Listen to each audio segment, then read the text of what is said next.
लुकाच्या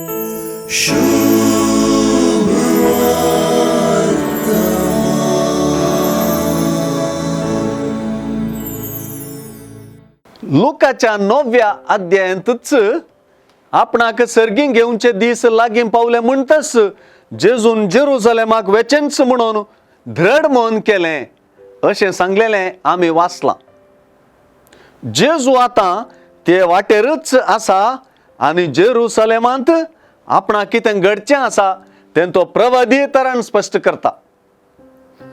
इजाया प्रवादीचो कवळो घेवन तो वाचून तातूंत सांगलेलीं उतरां आपले मिसांव केल्लो जेजू परत आपल्या मिसांवाचो पुनरुच्चार करता.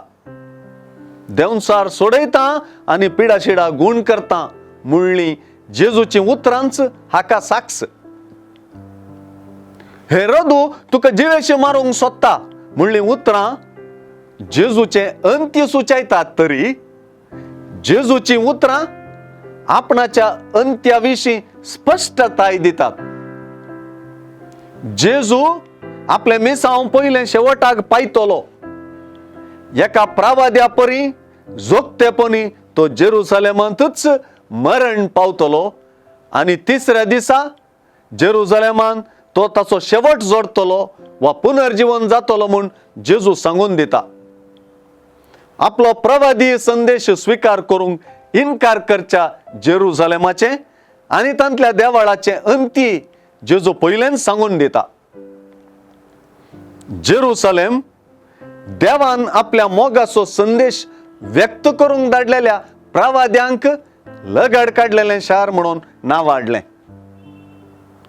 तेंच शहर जेजूक सर्वेस्पराच्या नांवी येता तो सदैव म्हणून एक रायाळ स्वागती करतलें.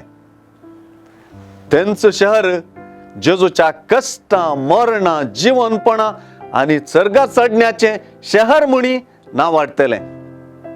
त्या शहरा कुशीन जेजूचें पैन आनी ह्या पैना वेळी ताणें दिवची शिकवण दोनी महत्वा बरीत.